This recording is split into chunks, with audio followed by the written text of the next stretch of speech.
صلی علی رسوله الكریم اما بعد فاعوذ باللہ من الشیطان الرجیم بسم اللہ الرحمن الرحیم وما آتیتم من ربا لیربو فی اموال الناس فلا یربو عند اللہ وما آتیتم من زکاة تریدون وجہ اللہ فأولئک هم المضعفون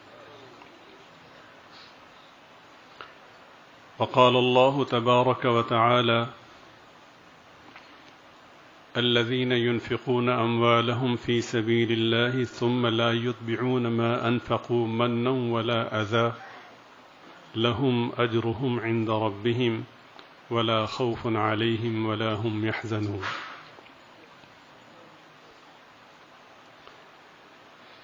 وقال الله عز وجل وما أنفقتم من شيء فهو يخلفه صدق الله العظيم وصدق رسوله النبي الكريم درود شریف پڑھ لیجیے.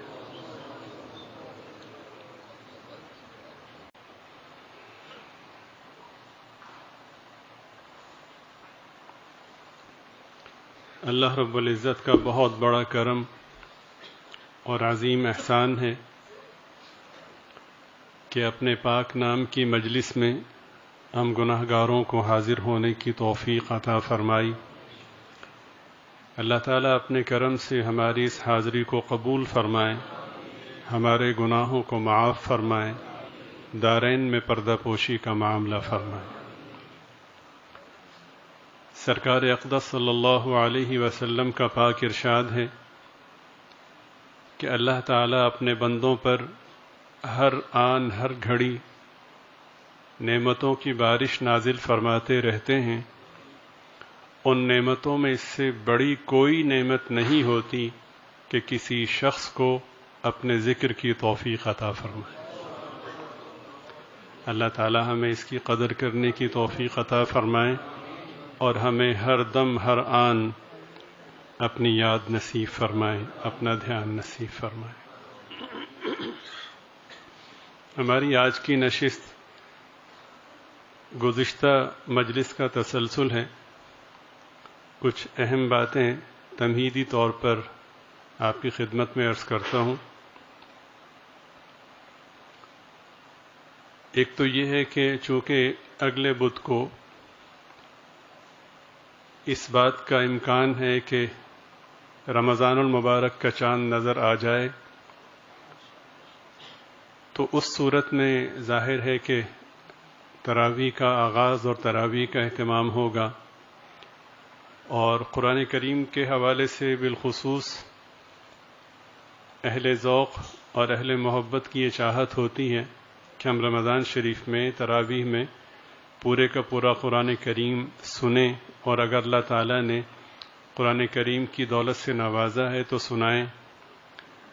تو اس بنا پر ظاہر ہے کہ اپنے قریب ہی میں عموماً ان چیزوں کا اہتمام ہوتا ہے. تو رمضان شریف میں حسب سابق بدھ کی مجلس ذکر کی ترتیب نہیں ہوگی، یعنی اگلے بدھ سے اختتام رمضان تک بدھ کی یہ جو شام کی مجلس ذکر ہے یہ ترتیب نہیں ہوگی. ساتھ ہی اپنے مقام پر رہتے ہوئے اپنے ذکر اذکار کا اہتمام کریں اور پہلے سے بڑھ کر کے کریں. چونکہ احادیث مبارکہ میں رمضان شریف کے روزوں کی، رمضان شریف کے قیام کی، شب قدر کی، حتیٰ کہ رمضان شریف کے ایک ایک لمحے کی جو اہمیت بیان کی گئی ہے وہ اس قدر ہے کہ سبحان اللہ ہم کسی پیمانے پر اس کو سمجھ نہیں سکتے.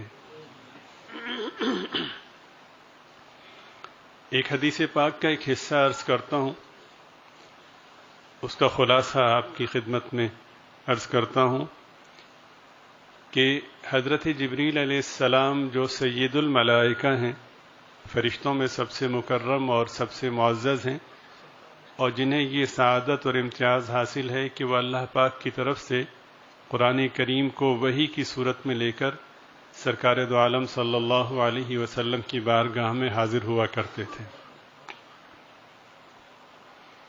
مسجد نبوی شریف میں اللہ تعالی ہم سب کو اپنے کرم سے وہاں کی مقدس اور وہاں کی مؤدب حاضری نصیب فرمائے۔ آج سے کچھ سال پہلے تک باب البقیع کی طرف سے اگر ہم دیکھیں، یعنی یوں سمجھیں کہ مسجد شریف کے باہر سے اس حصے کو دیکھیں جو قدمین شریفین والا حصہ کہلاتا ہے، تو وہاں پر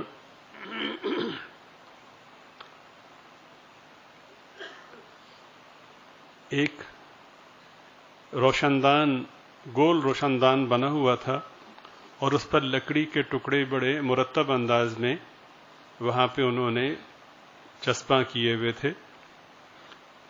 تو اب خیر وہ صورت نہیں رہی، لیکن ابھی بھی اس کے تعین کی ایک شکل ہے۔ تو ایک صاحب دل نے بتایا کہ یہ جو لکڑی کے ٹکڑے لگے ہوئے ہیں یہ پروں کی علامت ہے۔ تو میں نے ان کی خدمت میں عرض کیا کہ پروں کی علامت کا مطلب کیا ہے، یعنی یہاں پہ ایسا کیوں ہے؟ تو انہوں نے فرمایا کہ روایات سے جو چیز ثابت ہوتی ہے وہ یہ ہے کہ حضرت جبریل علیہ السلام جب وحی لے کر آتے تھے تو اس روشندان سے وہ داخل ہوا کرتے تھے۔ تو اللہ تعالیٰ اپنے کرم سے ہمیں بار بار مقبول و مؤدب حاضریاں نصیب فرمائے۔ تو سید الملائکہ،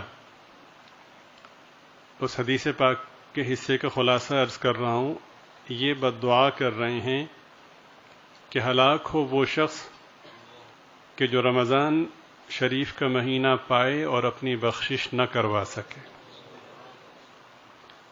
نبی پاک صلی اللہ علیہ وسلم جو کہ رحمت للعالمین ہیں، سراپا شفقت ہیں، سراپا مودت ہیں، سید الملائکہ کی اس بد دعا پر آمین فرما رہے ہیں۔ میرے خیال میں نتیجے کو سمجھنے میں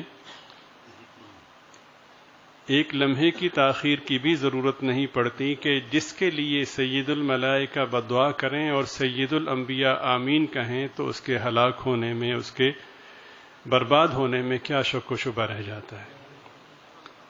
تو اس لیے کوشش کریں کہ اس بابرکت مہینے میں ایک ایک لمحے کو اللہ تعالیٰ کی یاد کے ذریعے سے قیمتی بنائیں۔ ہمارے ہاں مختلف مواقع میں سیل لگتی ہے، وہ سیل در حقیقت الفاظ کا ہیر پھیر ہوا کرتی ہیں، 10% سیل، 50% سیل۔ عموماً ہوتا یہ کہ پہلے ہی جو قیمت ہوتی ہے وہ اتنی زیادہ ہوتی ہے کہ جب وہ کم کرتے ہیں تو بیچنے والے کو تب بھی نقصان نہیں ہوتا، اور اگر فرض کریں کہ وہ سیل میں واقعتاً وہ اپنا خسارہ کر بھی رہا ہے تو بھی اس کے پیش نظر نفع یہ ہوتا ہے کہ آف سیزن چونکہ آنے والا ہے تو اسٹاک پڑا رہے گا، تو اس کو نکالتے ہیں تاکہ یہ پیسہ اگلے کسی مرحلے میں کام آ سکے۔ ہم خوش ہو جاتے ہیں۔ حقیقی سیل وہ ہے جو اللہ تعالیٰ رمضان شریف میں لگاتے ہیں۔ اس کی ایک جھلک آپ کی خدمت میں پیش کرتا ہوں کہ ایک شخص انتہائی اخلاص کے ساتھ، انتہائی ایمان اور یقین کی کیفیت میں، فرض کریں کہ اللہ تعالیٰ اس کو 1000 سال کی زندگی عطا فرمائیں، وہ 1000 سال بیت اللہ شریف میں اس طرح سے گزارے کہ تقوی کا اعلیٰ درجہ اسے میسر ہو، اور 1000 سال برابر وہ تہجد کا اہتمام کریں۔ تہجد کی نماز کی اہمیت تو آپ جانتے ہی ہیں کہ سبحان اللہ، 1000 سال بلا ناغہ ایک شخص نے حرم پاک میں تہجد پڑھی، یہ 1000 سال کی تہجد مل کر بھی فرض کی 1 رکعت کے برابر نہیں ہو سکتی۔ یہ کلیہ ہے۔ جبکہ رمضان شریف میں اللہ پاک کی طرف سے سیل یہ ہے، آفر یہ ہے کہ جیسے ہی رمضان شریف کا چاند نظر آیا، 1000 سال کی محنت کے بعد، 1000 سال کی محنت کے باوجود جو آپ حاصل نہیں کر سکے تھے، حرم پاک میں رہ کر حاصل نہیں کر سکے تھے، اپنے علاقے میں، اپنے دیہات میں آپ نے چاند نظر آنے کے بعد 2 رکعت نفل پڑھے آپ کے 2 رکعت نفل فوری طور پر فرضوں کے برابر ہو جائیں گے. نفل فرضوں کے برابر، اور فرض میں کیا سیل ہے؟ اللہ پاک فرماتے ہیں کہ فرض 70 فرضوں کے برابر. سرکار دو عالم صلی اللہ علیہ وسلم کی جو کیفیت مبارکہ تھی، حضرات صحابہ رضی اللہ تعالیٰ عنہم بیان فرماتے ہیں کہ ہر وقت وہ اللہ تعالیٰ کی یاد میں مصروف رہتے تھے. انبیاء کے کچھ امتیازات ہوا کرتے ہیں. عام لوگوں کی نیند غفلت کا باعث ہوتی ہے.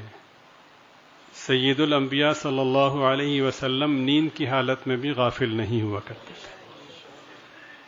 حدیث شریف میں ہے کہ جب رمضان شریف کا مہینہ آتا تو باقاعدہ یہ اصطلاح استعمال کی گئی کہ آپ کمر کس لیا کرتے تھے کہ اب تو صرف اللہ ہی کو یاد کرنا ہے.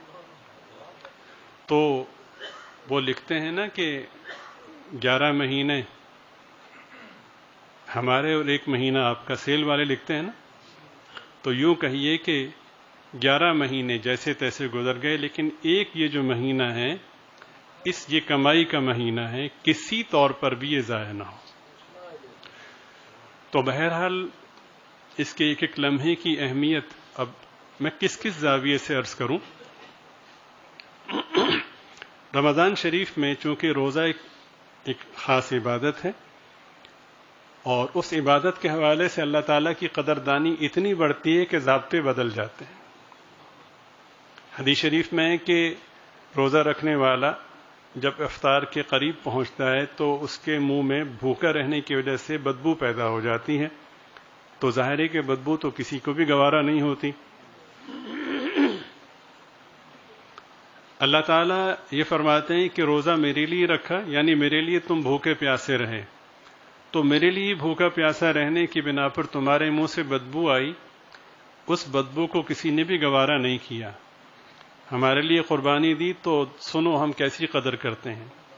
حدیث شریف کے الفاظ ہیں کہ لخلوف فم الصائم اطیب عند اللہ من ریح المسک، او کما قال علیہ الصلاۃ والسلام، کہ روزے دار کے منہ کی بدبو اللہ کے نزدیک مشک سے بھی زیادہ پسندیدہ ہے. آپ کی خدمت میں عرض کیا کہ پیمانے بدل دیے جاتے ہیں. صورت یہ تھی کہ مشقت کرو گے ثواب ملے گا، لیکن آپ نے اللہ کے لیے اپنے آپ کو وقف کر دیا کہ اس مہینے میں تو سوائے یا اللہ آپ کی یاد کے ہم کچھ بھی نہیں کریں گے. تو آپ کیا سمجھتے ہیں کہ اس جذبے کو اللہ تعالیٰ پسند نہیں فرمائیں گے، قبول نہیں فرمائیں گے؟ بلکہ بہت ہی اعلیٰ درجے میں قبول فرمائیں گے. اس کا اندازہ آپ اس سے کر سکتے ہیں کہ فرمائے کہ تسحروا، جب روزہ رکھنے کا وقت ہونے والا ہو تو اس سے پہلے سحری کیا کرو، اس لیے کہ اللہ اور اس کے فرشتے سحری کھانے والوں پر رحمت نازل فرماتے ہیں. صرف کھانا کھانے پر، یعنی ہم خرما و ہم ثواب پراٹھے بھی کھا رہے ہیں اور رحمتوں کا نزول بھی ہو رہا ہے. باقی تمام عبادات کے حوالے سے اللہ تعالیٰ کے نوازنے کے طریقے مختلف ہیں، اور روزے کا معاملہ سب سے جدا ہے. اور کمال کی بات ارشاد فرمائی، سبحان اللہ. فرمایا باقی ساری عبادتیں اپنی جگہ، لیکن الصوم لی، روزہ تو صرف میرے ہی لیے ہے. جب میرے لیے ہے تو یہ میرے اور میرے بندے کا معاملہ ہے. الصوم لی وانا اجزی بہ، روزہ میرے لیے اور میں ہی اس کا بدلہ دوں گا. اور بعض اہل علم فرماتے ہیں کہ وانا اجزی بہ کا تکلم اور تلفظ یہ ہے کہ وانا اجزا بہ. سبحان اللہ. اس صورت میں تو کیا بات ہے، کیا شان ہے. 1000 زندگیاں ہوتی تو اس پر قربان کر دی جاتی تو تب بھی شکر ادا نہ ہوتا. اس صورت میں اس کا مفہوم یہ بنتا ہے کہ روزہ میرے لیے ہے، باقی عبادات کے بدلے میں اجر دیتا ہوں، لیکن روزہ میرے لیے روزے کے بدلے میں اجر نہیں دیتا، روزے کے بدلے میں میں خود روزے دار کو مل جاتا ہوں.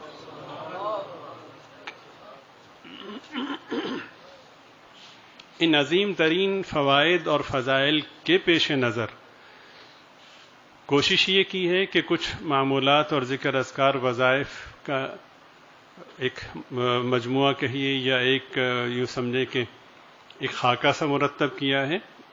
وہ کوئی فرض واجب یا مسنون نہیں ہے، لیکن اس نسبت سے کہ احباب کا وقت ضائع ہونے سے بچ جائے. اس میں تعداد بھی آپشنل لکھی گئی ہے، اختیاری ہے. تو وہ ساتھیوں کی خدمت میں درخواست ہے کہ اختتام مجلس پہ خدمت والے ساتھیوں سے وہ کارڈ لیتے جائیے گا اور کوشش کیجیے گا کہ اس میں جو اذکار لکھے ہوئے ہیں ان کا اہتمام ہو. اس میں ارادتاً اذکار زائد لکھے گئے ہیں، کچھ زیادہ لکھے گئے ہیں. اس کا مقصد یہ ہے کہ پورے نہ ہوں. کیا مطلب یہ ہے کہ آدمی پڑھے اور پڑھتے پڑھتے تھک کے سو جائے. اس لیے کہ دو ہی کام ہیں، یا اللہ کو یاد کر لے یا اگلے مرحلے میں تازہ دم ہونے کے لیے سو جائے کہ اٹھ کے پھر اللہ کو یاد کروں گا. اس لیے کہ روزہ جب ہم رکھتے ہیں تو روزے کے آغاز سے روزے کی تکمیل تک صورت یوں ہوتی ہے جیسا کہ ہم نے نماز کی نیت باندھی اللہ اکبر کہہ کے. جب اللہ اکبر کہہ دیا تو وہ جائز کام بھی جو عام حالت میں جن کا اختیار کرنا درست تھا، جنہیں اختیار کرنا حلال تھا، وہ سارے کے سارے حرام ہو گئے. یعنی نیت باندھ لی تب آپ بات نہیں کر سکتے، چل پھر نہیں سکتے، کھا پی نہیں سکتے. اسی طرح جب روزے کی نیت باندھ لی تو یہ سارے کے سارے کام گویا کہ منع ہو گئے. اور اس وقت تک منع ہے جیسا کہ نماز میں سلام پھیرنے تک منع رہتے ہیں. چنانچہ آپ نے یہ اصطلاح سنی ہوگی کہ تکبیر تحریمہ، نماز کے آغاز میں جو تکبیر ہوتی ہے اس کو تکبیر تحریمہ کہتے ہیں. یہ تکبیر تحریمہ کا مطلب یہ ہے کہ تحریمتن کا ترجمہ ہے حرام کرنے والی. وہ تکبیر کہ جو دنیاوی کاموں کو حرام کر دینے والی ہے. حدیث شریف میں ہے کہ تکبیر تحریمہ التکبیر و تحلیلہ التسلیم، کہ دنیاوی کاموں کو حرام کر دینے والی چیز پہلی تکبیر ہے اور ان کو دوبارہ حلال کر دینے والی چیز سلام ہے. تو اسی طرح جب روزے کی نیت باندھی تو اصولی طور پر تو یہ ہونا چاہیے تھا کہ سوائے اللہ پاک کی طرف متوجہ رہنے کے کسی کام کی اجازت نہ ہوتی. لیکن اللہ رب العزت نے اضافی شفقت اور رحمت کا یوں اظہار فرمایا کہ سوائے گناہ کے کام کے تم کچھ بھی کرو گے نہ تمہاری نیت ٹوٹے گی نہ تمہاری عبادت ٹوٹے گی، تمہیں مسلسل عبادت میں مصروف رہنے کا ثواب ملے گا. یعنی روزہ رکھنے کے بعد تلاوت کر رہے ہیں تو ثواب ہے، آپ اپنے آفس جا رہے ہیں تو ثواب ہے، آپ اپنی محنت مزدوری میں لگے ہوئے ہیں تو ثواب ہے، تجارت کر رہے ہیں تو ثواب ہے. بس اتنا خیال رکھیے کہ کوئی گناہ کا کام نہ ہو. روزہ ڈھال ہے جب تک کہ بندہ خود اس کو نہ پھاڑے، یعنی جب تک گناہ کا کام نہ کرے اس وقت تک وہ مسلسل ثواب میں ہے. چنانچہ اسی اصول کے تحت اگر روزے دار نے اعمال صالحہ کا اہتمام کیا اور تھک کر کے سو گیا تو یہ کمال عبادت ہے اور کمال یہ مظہر ہے اللہ تعالیٰ کی رحمت کا کہ یہ واحد مرحلہ اور موقع ہے کہ سو رہا ہے اور اس کو عبادت کا ثواب مل رہا ہے. تو اس لیے گزارش یہ ہے کہ اس بابرکت مہینے میں دن ہو یا رات ہو، بالخصوص سوشل میڈیا پر تو آپ سرخ لکیر کھینچ دیجئے کہ اسے اختیار ہی نہیں کرنا. دوستوں کی گپ شپ سے بھی گریز کیجئے کہ نہ چاہتے ہوئے بیہودہ باتیں، اور کم از کم غیبت تو ہو ہی جاتی ہیں، اس سے بھی گریز کیجئے. اسی طرح بے مقصد فون کالز وغیرہ یا میسیجنگ وغیرہ سے بھی آپ احتیاط برتیے. اور جو آپ کے اچھے ساتھی ہیں، اچھا دوست وہ ہے جو جس کے ذریعے سے آدمی خیر کی طرف متوجہ ہو. اگر کوئی ایسی مجلس یا ایسا موقع بننے لگے تو بہت ہی ادب سے بڑی منت سماجت کی کیفیت میں درخواست کریں کہ پورا سال باقی ہے، پھر گپ شپ رہے گی، اس موقع سے فائدہ اٹھا لیتے ہیں. تو اس طرح سے خیر کے حصول کا اور خیر کی اشاعت کا ذریعہ بنیے. اللہ تعالیٰ آپ کی برکت سے مجھے بھی عمل کی توفیق عطا فرمائیں. تو ایک کارڈ لے لیجئے گا اور خود بھی اور اپنے احباب کو بھی متوجہ کیجئے گا. گویا کہ ایک ہدف ہمارے سامنے ہے. میں نے عرض کیا کہ اضافی طور پر اس میں کچھ تعداد کی کثرت کو اس میں اختیار کیا گیا ہے، وہ اسی لیے کہ وقت ضائع نہ ہو، جتنا ہو سکے آدمی ان کا اہتمام کرے. اللہ تعالی ہم سب کو عمل کی توفیق عطا فرمائے. آج کی نشست میں مجلس نکاح بھی ہے. ہمارے انتہائی محترم، انتہائی مکرم الحاج محمد رمضان صاحب جو ہماری خانقاہ کے خادم اور ہمارے سرپرست ہیں، ان کے صاحبزادے محترم جناب ارشد صاحب کا نکاح ہے. یہ ہمارے بہت ہی پیارے ساتھی ہیں. تو اللہ تعالیٰ اس مجلس کی اللہ تعالیٰ کے پاک نام کی برکات انہیں نصیب فرمائیں اور اس نکاح کی تقریب کو اپنے کرم سے بابرکت بنائیں اور حصول خیر کا ذریعہ بنائیں. قرآن کریم میں اللہ رب العزت نے ارشاد فرمایا وَمَا آتَيْتُم مِّن رِّبًا لِّيَرْبُوَ فِي أَمْوَالِ النَّاسِ فَلَا يَرْبُو عِندَ اللَّهِ. درود شریف پڑھ لیجیے.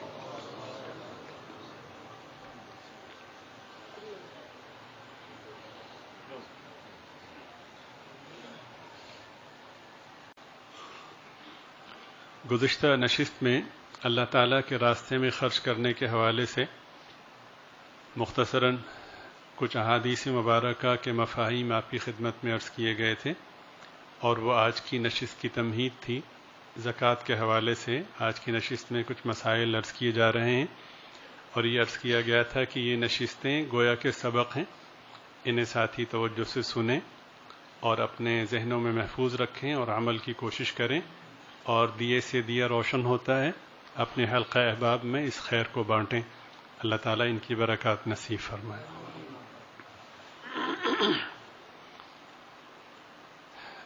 اللہ رب العزت کا پاک ارشاد ہے کہ وَمَا آتَيْتُم مِّن رِّبًا لِّيَرْبُوَ فِي أَمْوَالِ النَّاسِ. تم جو سود دیتے ہو یا سودی لین دین کرتے ہو تاکہ مال بڑھ جائے فلا يربو عند اللہ تو یہ مال اللہ کے نزدیک نہیں بڑھتا. وما آتیتم من زکاۃ اور تم جو زکوٰۃ دیتے ہو تریدون وجہ اللہ اللہ کی رضا کے لیے فاولئک هم المضعفون یہی وہ لوگ ہیں کہ اللہ تعالیٰ ان کے مالوں کو کئی گنا بڑھا دیتے ہیں. زکوٰۃ کے مسئلے کو بیان کرنے سے قبل ایک اعتقادی مسئلہ ہے. وہ یہ ہے کہ نبی پاک صلی اللہ علیہ وسلم کی ذات کو اور آپ کی بات کو جب تک ہم عظمت کے ساتھ نہیں مانیں گے اس وقت تک ہم اللہ پر ایمان نہیں لا سکتے. ظاہر ہے کہ نہ میری طرف وحی کا نزول ہوتا ہے نہ آپ کی طرف ہوتا ہے اور نہ ہوگا. وحی کا نزول تو جناب رسول پاک صلی اللہ علیہ وسلم پر ہوا اور انہوں نے بتایا کہ اللہ کی ذات ہے. یہ اس وقت تک ممکن نہیں ہے اللہ پر ایمان لانا جب تک کہ نبی پاک صلی اللہ علیہ وسلم کی ذات پر ہمارا پوری دنیا سے بڑھ کر کے یقین نہ ہو جائے. سرکار کی ذات سے پوری دنیا سے بڑھ کر ہمیں محبت نہ ہو اس وقت تک ہم اللہ کی ذات پر ایمان نہیں لا سکتے. سادہ سا کلیہ ہے. دو آدمی ہیں، ایک آپ کے بھروسے کا ہے اور ایک عوام الناس میں سے ہے. عوام الناس میں سے کوئی شخص آپ کو کوئی اہم خبر دیتا ہے، آپ توجہ نہیں کرتے، لیکن وہ اہم آدمی آپ کو خبر دیتا ہے تو آپ بغیر دیکھے بغیر تحقیق کے یقین کر لیتے ہیں. اگر سرکار کی عظمت ہوگی تو سرکار کی ہر بات پہ یقین ہوگا اور سرکار کی باتوں میں سر فہرست بات اللہ تعالیٰ کی وحدانیت ہے، اللہ تعالیٰ کی عظمت ہے. اور اگر سرکار کی بات پر عظمت نہیں ہوگی یا عظمت میں کمی ہوگی تو علامتی ایمان اور علامتی اسلام تو ہوگا، لیکن وہ ایمان کے جو قبر میں بچا سکے، آخرت میں کامیابی کا ذریعہ بن سکے، وہ نہیں ہوگا. بس یہ ہزار باتوں کی ایک بات ہے. سرکار کی ذات پر اور سرکار کی بات پر جب تک فنائیت کے درجے کا ایمان نہیں ہوگا تو پھر بھول جائیے کہ ہمیں ایمان میسر ہے. پھر یوں سمجھے کہ ہم نے ایمان کے نام پر ایک وہم پالا ہوا ہے. اللہ تعالیٰ مجھے اور آپ کو اپنے کرم سے کامل ایمان نصیب فرمائے. اور ایمان اس کو کہتے ہیں کہ یقین کا جو اعلیٰ درجہ ہے وہ ہمارے دلوں میں پیدا ہو جائے. ایمان اس کو کہتے ہیں کہ جس کی بات پر مجھے ایمان لانے کو کہا گیا ہے وہ علم میں مجھ سے زیادہ، عقل میں مجھ سے زیادہ، بصیرت میں مجھ سے زیادہ وہ ہر خوبی میں، ہر وصف میں مجھ سے کہیں آگے ہے. وہ دیکھتا ہے جو میں نہیں دیکھ سکتا. جب یہ بات طے ہے تو مجھ سے زیادہ جاننے والا جب مجھے بتائے گا تو میں کبھی بھی اعتراض کی کوشش نہیں کروں گا کہ ایسا کیوں ہے، بلکہ میرا بھروسہ ہوگا کہ یہ سب سے زیادہ جانتے ہیں. ایسے ہی ہے. سرکار دو عالم صلی اللہ علیہ وسلم نے فرمایا کہ اولین و آخرین کو جو دیا گیا ہے علم، ان سب سے بڑھ کر مجھے نوازا گیا ہے. اب یہاں پر عجیب بات ارشاد فرمائی کہ لوگ جو سودی لین دین کرتے ہیں، اللہ پاک ارشاد فرما رہے ہیں کہ وہ نہیں بڑھتا. ظاہر ہے کہ سودی لین دین پیسوں میں اضافے کے لیے کیا جاتا ہے. اس کی آسان سی مثال کہ کسی شخص نے کسی کو 1000 روپے دیے ایک مہینے کے لیے، اور ان دونوں کے مابین طے پایا کہ جب یہ 1 مہینے بعد لوٹائیں گے آپ مجھے، تو بجائے 1000 کے 1100 روپے لوٹائیں گے. 1000 دیے تھے، 1100 لیے، تو جو اوپر کا 100 روپے ہیں اوپر کے، یہ سود کہلائے گا. ایسے ہی ہے. ہماری عقل کا خالق کون ہے؟ عقل کا خالق یہ کہتا ہے کہ اب ہم تمہارا امتحان لیں گے. امتحان یہ لیں گے کہ ہم نے جو تمہیں عقل دی ہے اور جو تمہیں بصارت دی ہے اور جو تمہیں شعور دیا ہے، وہ یہ کہے گا کہ چیز بڑھ گئی، اور ہم یہ کہیں گے کہ چیز گھٹ گئی. اب تم ہماری دی ہوئی جو تمہیں ایک نعمت ہے اس پر تم یقین کرتے ہو یا اپنے مالک پر یقین کرتے ہو؟ یہ تمہارا امتحان ہے. 1000 سے 1100 ہو گئے. عقل نے کہا کہ بڑھ گئے، مشاہدے نے بھی کہا کہ بڑھ گئے، اور لوگوں نے بھی کہا بڑھ گئے، بلکہ لوگوں نے ترغیب دی. اللہ پاک نے فرمایا کہ گھٹ گئے. ٹھیک. اور یہ نہیں کہ گھٹ گئے، اللہ پاک فرماتے ہیں کہ ہم گھٹاتے ہیں، اور جس کو رب گھٹائے اس کو کوئی بڑھا نہیں سکتا. یمحق اللہ الربا. اگلی بات ارشاد فرمائی کہ وما آتیتم من زکات تریدون وجہ اللہ. جو اللہ کی رضا کے لیے تم زکات دیتے ہو، شرط ہے اللہ کی رضا کی، دکھلاوا نہ ہو. اللہ کی رضا کے لیے زکات دیتے ہو تو اس کی مثال ایسی ہے جیسے کہ 1,00,000 روپے کی زکات 2,500 روپے بنتی ہے. تو 1,00,000 روپے کی زکات کسی شخص نے دی تو پیچھے کتنے بچے؟ 97,500 روپے. تو عقل کہتی ہے کہ گھٹ گئے، اور مشاہدہ بھی یہی کہتا ہے، لوگ بھی یہی کہتے ہیں، ہمارا خالق و مالک یہ کہتا ہے کہ بڑھ گئے. ایسا نہیں کہ ہم اسے اختیار نہیں کر سکتے، بہت کمزور ہیں. اگر بل گیٹس جو ہیں وہ کسی حوالے سے کوئی نقشہ بنا کر کہے کہ فلاں جگہ میں یہاں پہ نیا ادارہ لا رہا ہوں اور وہاں پہ تجارتی سلسلہ بھی ہوگا، تو جو فرنٹ کا حصہ ہے اس میں اسکوائر فٹ کے حوالے سے یہ قیمت ہوگی. ابھی اس نے کچی پینسل سے نقشہ نہیں بنایا، تو دیکھیں ہم بوریاں بھر کے نوٹ لے کر کے پہنچتے ہیں. ایسے ہی ہے. الیکشن آ رہا ہے،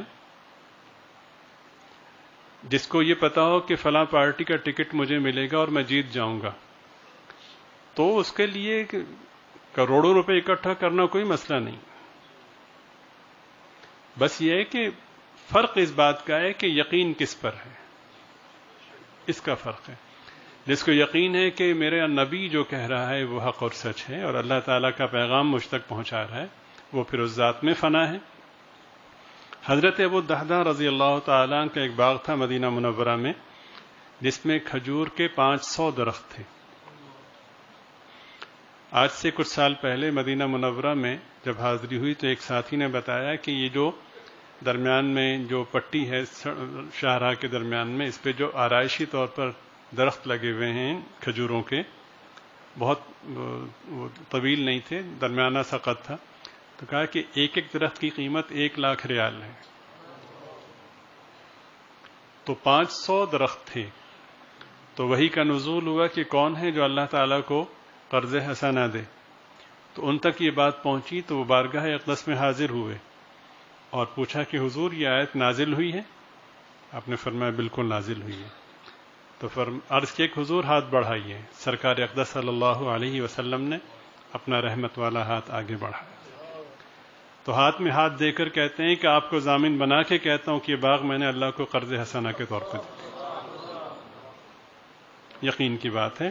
بات یہ ہے کہ کوئی زور زبردستی نہیں ہے. جیسی کرنی ویسی بھرنی. نہ مانے تو کر کے دیکھ، جنت بھی ہے دوزخ بھی ہے، نہ مانے تو مر کے دیکھ. اللہ تعالیٰ مجھے اور آپ کو، ہم سب کو کامل ایمان نصیب فرمائے. اور ایمان تو کہتے ہی اسے ہیں کہ جو عقل سے ماورا مفاہیم ہو ان کو ماننا. اگر عقل کو بنیاد بنا کے مانا تو پھر کیا مانا؟ جی اس کو تو ماننا نہیں کہتے نا، وہ تو پہلے ہی طے شدہ ایک مفہوم ہے. مانا تو پھر کیا؟ ماننا اسی کو کہتے ہیں. ابو جہل نے آ کر کے کہا حضرت صدیق اکبر رضی اللہ تعالی عنہ سے کہ بھئی وہ ایک بات بتاؤ. تو حضرت نے فرمایا کہو. کہ ایک آدمی یہ کہتا ہے کہ رات کے معمولی سے حصے میں مکہ مکرمہ سے بیت المقدس گیا اور وہاں سے پہلے آسمان پر گیا، پھر دوسرے آسمان پر، پھر تیسرے پر، پھر چوتھے، پانچویں، چھٹے، ساتویں، پھر میں عرش معلیٰ پہ میری حاضری ہوئی، اور پھر ان آسمانوں میں پیش آنے والے واقعات کا بھی جزوی طور پہ تذکرہ کیا، اور پھر اسی حصے میں میری واپسی بھی ہو گئی. بھلا بتاؤ یہ ممکن ہے؟ تو حضرت صدیق اکبر رضی اللہ تعالی عنہ نے صرف اتنا کہا کہ بتاؤ کہ کہنے والا کون ہے؟ تو ابو جہل نے کہا کہ وہی جنہیں تم بڑا مانتے کہ اگر انہوں نے کہا ہے تو پھر ٹھیک ہے.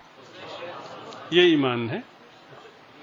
بات یہ ہے کہ وقت بڑی تیزی سے گزر رہا ہے اور ہم اپنے انجام کی طرف بڑھ رہے ہیں. ایک اللہ والے قبرستان کے کنارے پر بیٹھے ہوئے تھے. تو پہلے وہ بستی کے کنارے پر تھے. کسی نے پوچھا کیا کر رہے ہیں؟ تو انہوں نے کہا کہ لوگوں کی منت کر رہا ہوں کہ اپنے رب کی طرف رجوع کرو. کچھ عرصے بعد وہ قبرستان کے کنارے بیٹھے نظر آئے. تو لوگوں نے پوچھا اب کیا کر رہے ہو؟ فرمایا کہ لوگ میری منت کر رہے ہیں کہ ہمارا رابطہ کروا دیجیے. اتنی سی بات. تو فرمایا اسی طرح احکام شرعیہ جتنے بھی ہیں وہ تقریباً سارے کے سارے عقل سے ماورا ہیں. اللہ رب العزت ہمارے پابند نہیں ہیں، بلکہ امتحان کا مطلب یہ کہ ہمارے کہنے پر، یعنی ہمارے نبی کے کہنے پر تم مانتے ہو یا نہیں مانتے. لیبلوکم ایکم احسن عملا. تو فرمایا کہ جو تم اللہ کے لیے زکوٰۃ دیتے ہو اللہ تعالیٰ تمہارے مالوں میں اضافہ ہی نہیں بلکہ کئی گنا بڑھا دیتے ہیں. اور اس میں خوبصورت ترین بات یہ ہے کہ آدمی جب ایسے ماحول میں جاتا ہے کہ جہاں دین سے بیزاری یا دین سے دوری کے جذبات پیدا ہوتے ہیں تو خوف بٹھا دیا جاتا ہے کہ دین اگر آ گیا تو بہت مشکل ہو جائے گی، بہت سختی ہوگی، فلاں ہوگا فلاں ہوگا. یہ سوائے اس کے کہ اللہ سے دوری کا نتیجہ ہے اور کچھ بھی نہیں ہے. ورنہ دین کی آمد پر جتنی راحت ہوتی ہے اور جتنا سکون ہوتا ہے ہم سوچ نہیں سکتے، سمجھ اس لیے نہیں سکتے کہ جب سے آنکھ کھولی تب سے اب تک بیمار ماحول میں. تو بیمار آدمی کو روح افزا کے ذائقے کا کیا پتہ؟ ٹھیک تو ہو ذرا. حضرت سیدنا فاروق اعظم رضی اللہ تعالی عنہ اپنے دور خلافت میں لوگوں کا حال پوچھنے کے لیے، معلوم کرنے کے لیے بھیس بدل کر رات کو چکر لگاتے تھے. تو ایک رات حضرت جب باہر نکلے تو حضرت نے دیکھا کہ کوئی خاتون ہے، چہرے پہ نقاب کیا ہوا ہے اور زیورات سے لدی ہوئی ہے اور غالباً اونٹ پہ بیٹھی ہوئی جا رہی ہے. تو حضرت نے پوچھا کہ کون ہو؟ تو خاتون چیخ مار کے رو پڑی اور کہا کہ مات عمر.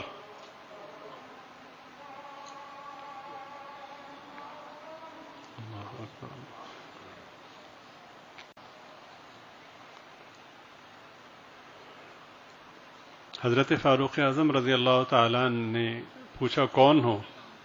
اس خاتون نے چیخ ماری اور کہا کہ مات عمر،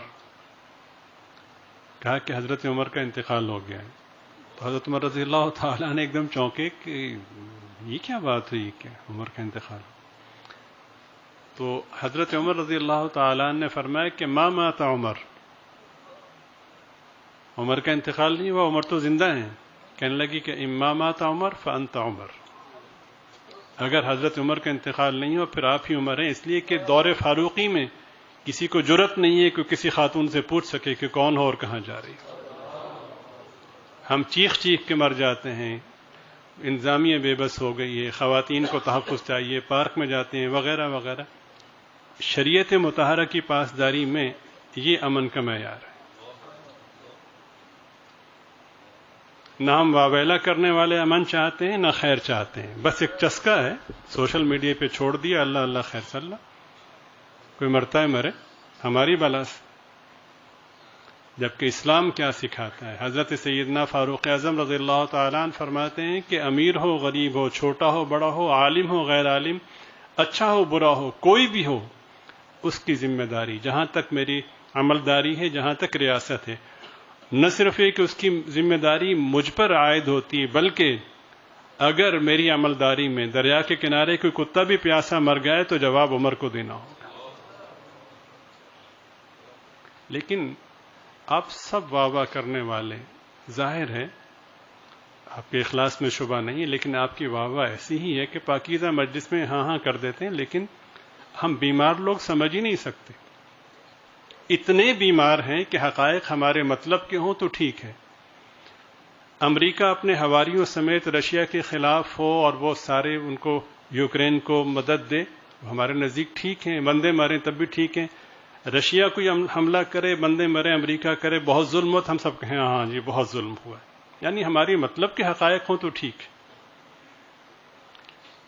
جی یہ تو جی پرانی باتیں تھیں، آپ اپنے پڑوسی ملک میں دیکھ لیجیے، امریکہ خاک چاٹنے پہ مجبور ہوا؟ نہیں یہ بے شک آپ جھوٹ بول رہے ہیں، اس لیے کہ یقین امریکہ کا بیٹھا ہوا ہے، اور ایسا بیٹھا ہوا ہے کہ وہ جوتے بھی کھا رہا ہے تو آپ کہتے ہیں نہیں کوئی مشک و کافور کا جوتا ہوگا۔ اتنی بے شرمی! کیا غلام آزادی کے پیمانوں کو سمجھتا ہے؟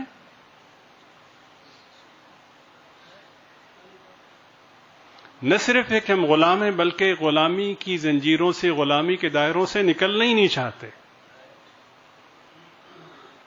بھائی 200 سال پرانی تاریخ نہیں، تاریخ ماضی قریب ہے۔ کل امریکہ نکلا؟ نہیں نکلا، شاید میں جھوٹ بول رہا ہوں، اب کیا کہیں گے اس کو؟ بے شرمی کی انتہا۔ نہیں یہ بھی جو ہوتی نا اس کی وہ کچھ سیاسی مقاصد ہوتے ہیں، شاہ سے زیادہ شاہ کا وفادار۔ اگر آپ غلامانہ ذہن کے اتنے عادی ہو گئے ہیں کہ بکریوں کے ریوڑ میں رہ کر وہ شیر کی دھاڑ بھول گئے ہیں، تو آپ کیا سمجھتے ہیں کہ اہل ایمان بھی بھول چکے ہیں؟ آپ نے پابندی لگائی، ساری دنیا نے لگائی، کسی کو شرم آئی کہ کسی نے کہا کہ یہ غیر انسانی اور غیر اخلاقی حرکت ہے؟ کہاں تمہاری ڈگریاں، تمہاری تعلیم کہاں ہے؟ بس وہی سچ ہے۔ مغرب کا چشمہ گزر رہی ہے ان کی، عورتوں پہ پابندی، عورتوں پہ پابندی، تعلیم پہ تعلیم کی مخالفت کرنے والا مسلمان کیسے ہو سکتا ہے؟ لیکن تعلیم کے نتیجے میں ہیروئنیں پیدا کرنی ہے، حیا کا جنازہ نکالنا ہے، یہ تعلیم ہے؟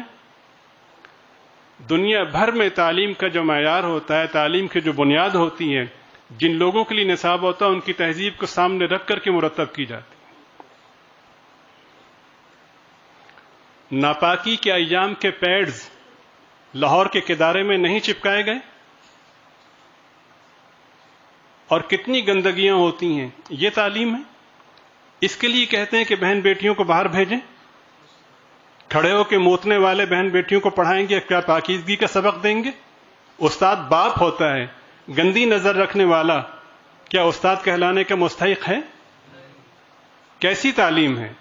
پہلے آپ تعلیم تو مرتب کریں، سب سے پہلے میں آپ کے ساتھ ہوں. تعلیم کی آڑ میں کر کیا رہے ہیں آپ؟ حضرت سیدنا عبد القادر جیلانی رحمۃ اللہ علیہ فرماتے ہیں کہ تم لوگوں کو مومن سمجھ کے دفن کر رہے ہوتے میں نے کافر جاتا ہوا دیکھ رہا ہوں.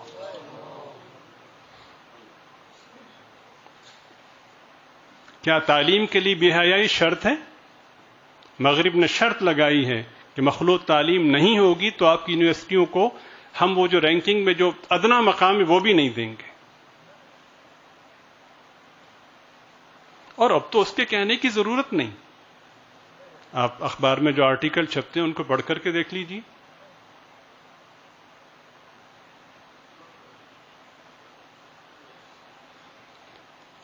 یہ ایک آپ کو یہ سمجھے کہ مل گیا، ایک عنوان مل گیا، تعلیم تعلیم تعلیم، تعلیم کے خلاف ہیں، تعلیم کے بھائی تعلیم کے کوئی خلاف نہیں.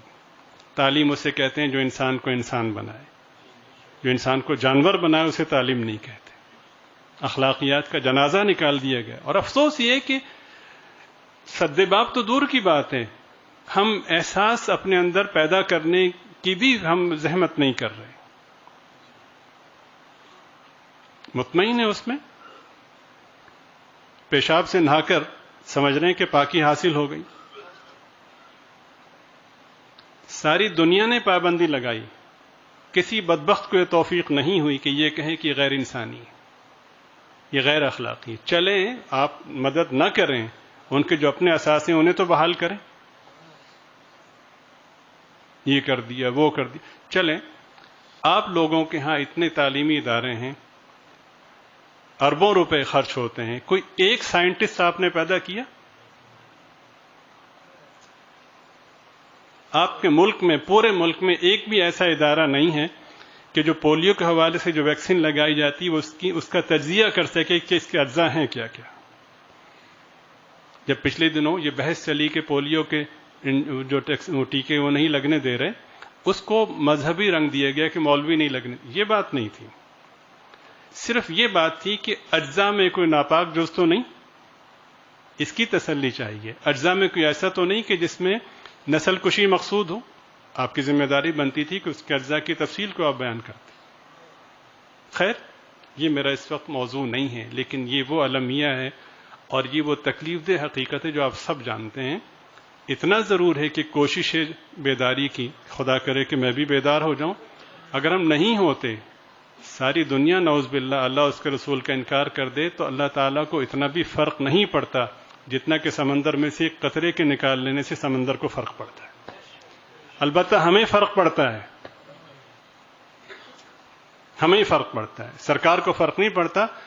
وہ تو اللہ تعالیٰ نے اللہ کی مشیت میں جب سے قرآن کریم کا وجود ہے تب سے فرما دیے کہ وَرَفَعْنَا لَكَ ذِكْرَكَ، ہم نے آپ کی ذات کو، آپ کی بات کو سب سے بلندی عطا کی. ہم مانیں تو ہماری وجہ سے سرکار کو بلندی نہیں ملتی، لیکن سرکار کی وجہ سے ہمیں بلندی ملتی ہے اور ملے گی. تو بہرحال اللہ پاک فرماتے ہیں کہ تم جسے کہتے ہو سود کے ذریعے سے پیسہ بڑھتا ہے، ہم اس کو گھٹاتے ہیں. اور گھٹنے کی کئی شکلیں ہوتی ہیں. پھر جب پتہ چلتا ہے تو پانی سر سے گزر چکا ہوتا ہے.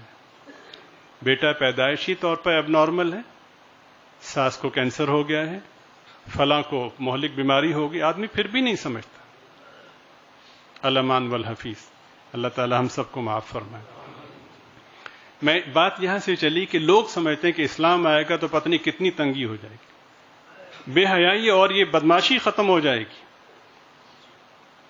موبائل کا چھیننا، چوری ڈکیتی یہ ختم ہو جائے گی، گندگی ختم ہو جائے گی، بہن بیٹیاں محفوظ ہو جائیں گی. اگر بہن بیٹیوں کے محفوظ ہونے کو تنگی کوئی سمجھتا ہے تو پھر میرے خیال میں اس کو اپنے علاج کی ضرورت ہے. ویلنٹائن ڈے ضرور ختم ہوگا، حیا ڈے ضرور ہوگا. حضور پاک صلی اللہ علیہ وسلم سے بڑھ کر خواتین کو کون حقوق دے سکتا ہے؟ تم قیامت تک بھی اس کے عشر عشیر کو نہیں پہنچ سکتے جو سرکار نے حقوق دیے ہیں. تم ہی نام لیوا، تم ہی مغرب پر مرنے والے، جب وراثت کا مرحلہ آتا ہے تو بیٹیوں کو محروم کرتے ہو. بیٹیوں کی عزت میں کمی کرتے ہو. میرے نبی پاک صلی اللہ علیہ وسلم کا اسوہ دیکھیے. حضرت سیدہ فاطمہ رضی اللہ تعالی عنہ کی شادی ہو گئی. شادی کے بعد جب آپ گھر آتی تو نبی پاک صلی اللہ علیہ وسلم خود لینے کے لیے، استقبال کے لیے دروازے پہ تشریف لاتے. حضرت سیدہ کا ہاتھ اپنے ہاتھ میں لیتے اور پکڑ کر کے اپنے کمرے میں لاتے، اپنے بستر پر سرہانے کی طرف حضرت سیدہ کو بٹھاتے.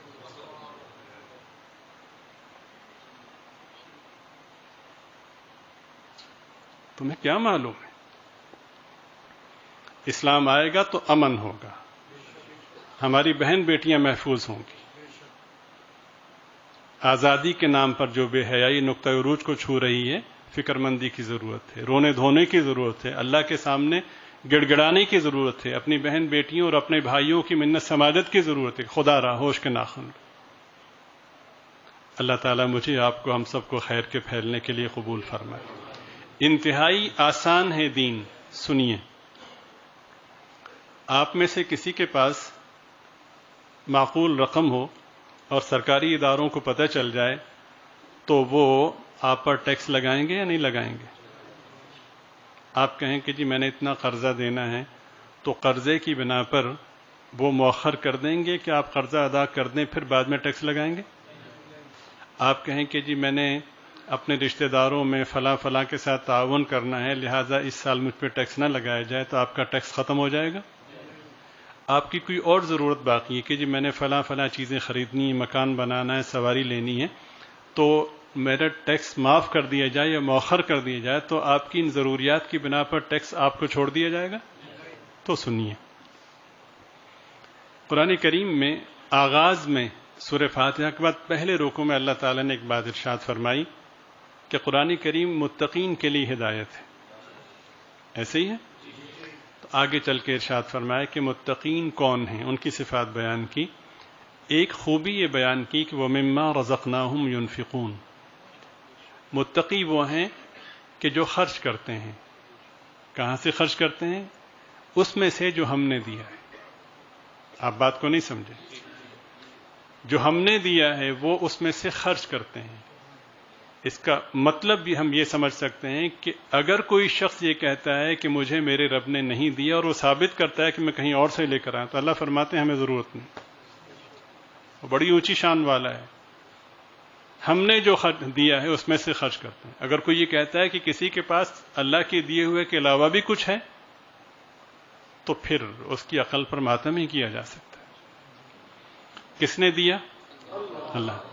احساس پیدا ہوا کہ میرے رب نے مجھے دیا ہے اور مجھے لاکھوں سے بہتر رکھا ہے، اور میرے رب نے مجھے کہا ہے کہ تم میرے راستے میں خرچ کرو، اور خرچ کرنے پہ جو اجر ہوگا، میں پچھلی دفعہ اس کی کچھ جھلک بیان کی گئی تھی. ایک چھوٹی سی مثال آپ کے سامنے دیتا ہوں کہ ایک شخص نے بہت زیادہ نہیں، ایک کھجور اللہ تعالیٰ کے راستے میں کسی ضرورت مند کو دی اور اخلاص کے ساتھ دی.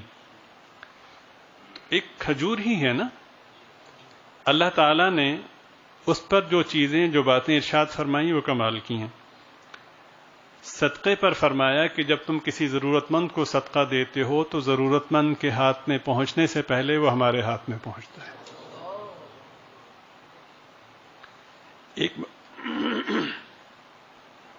ایک بات یہ ارشاد فرمائی کہ جب تم صدقہ دیتے ہو، فرض کریں کسی نے ایک کھجور یا اس کے برابر مالیت کسی ضرورت مند کو دی، تو اللہ پاک فرماتے ہیں کہ ہم اس کی قدر کرتے ہیں. اور ہم اس کی قدر اس طرح کرتے ہیں، ہمیں سمجھانے کے لیے بتایا کہ جیسے کسی کے ہاں بہت ہی خوبصورت گائے ہو اور اس گائے سے اسے بڑا لگاؤ ہو، اور وہ گائے ایک بچڑا دے، تو بہت ہی ظاہر ہے کہ وہ چھوٹا سا جانور اور پیارا لگتا ہے.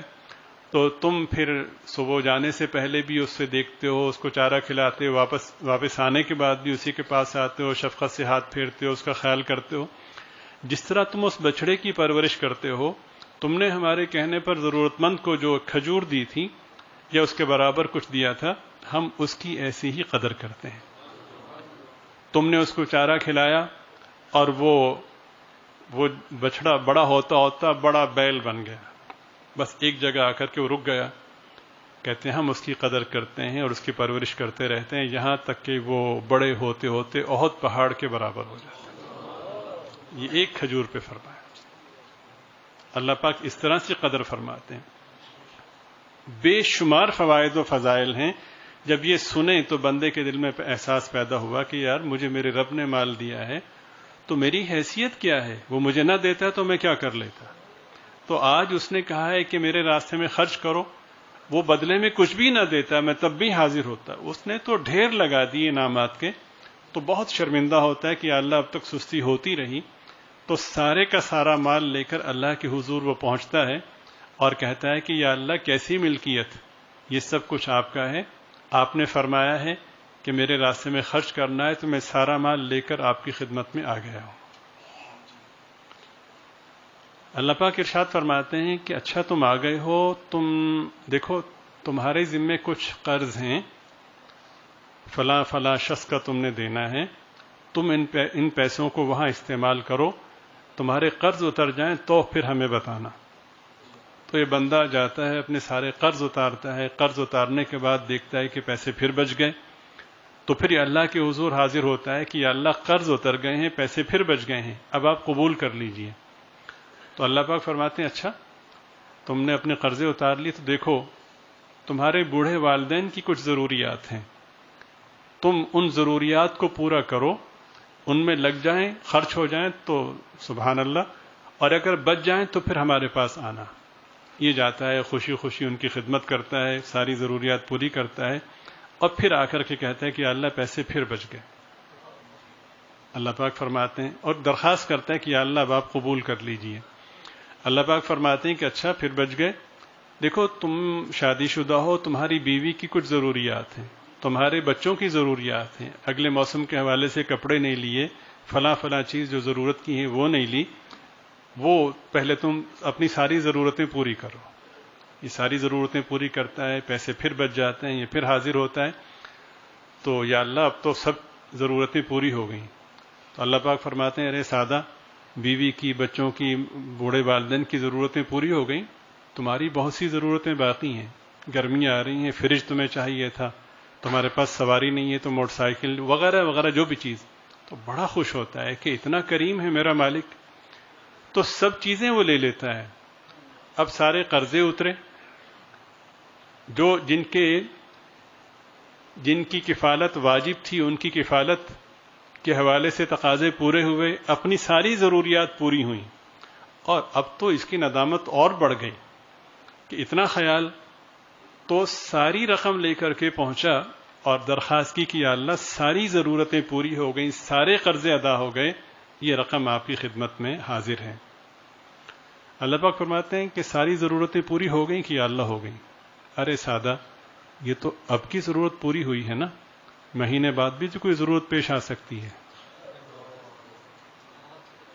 تو یا اللہ مہینے کا میں نے راشن لے لیا ہے, 2 مہینے بعد بھی تو کوئی اضافی ضرورت پیش آ سکتی ہے, 3 مہینے بعد بھی, 4 مہینے بعد بھی. اللہ پاک فرماتے ہیں کہ 1 سال تک جتنی بھی ممکنہ ضرورتیں ہوں اور اعلیٰ درجے میں تم پورا کرنا چاہو تو ساری ضرورتوں کو 1 سال تک پورا کرو, اس کے بعد بھی مال بچ جائے تو پھر ہمیں بتانا.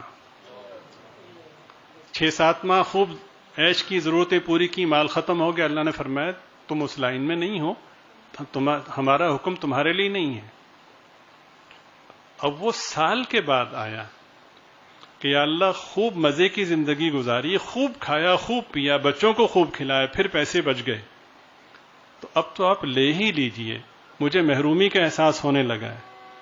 اللہ پاک فرماتے ہیں اچھا قرضے اتر گئے, ضرورتیں سب کی پوری ہو گئی, سال بھر مزے کیے, اب آئے ہو تو ایسا کرو کہ 100 میں سے 2.5 روپے ہمیں دے دو, ہم لکھ لیں گے کہ تم نے سب کچھ ہمیں دے دی. یہ زکوٰۃ کا نظام ہے. اس کے باوجود بھی کوئی یہ کہتا ہے کہ دین میں سختی ہے, تو پھر کیا کہا جائے, میں قاصر ہوں. میرے رب کا اتنا شفقت بھرا نظام ہے. اور پھر ایسا نہیں ہے کہ جیسا کہ پچھلی امتوں میں سے بعض کے ساتھ تھا کہ جو اللہ کے راستے میں دیا جاتا تھا آسمان سے آگ آتی تھی, نہیں. اللہ پاک فرماتے ہیں اچھا 100 میں سے 2.5 روپے یعنی لاکھ میں سے 2.5 روپے تم دے رہے ہو، ایسا کرو تمہارے جو چچا ہیں وہ کمزور ہیں، ان کو دے دو، تمہارا جو کزن ہے فلاں وہ کمزور ہے، اور تمہارے رشتہ داروں میں فلاں شخص ضرورت مند ہے، ان کو دے دو۔ یا اللہ وہ میں دوں گا تو وہ تو ایک طرح کی صلہ رحمی ہوگی۔ فرمایا ہم کہہ رہے ہیں نا، صلہ رحمی بھی ہوگی، زکوٰۃ بھی ادا ہوگی، اور ہم لکھ لیں گے کہ تم نے سارے کا سارا ہمیں دے دیا۔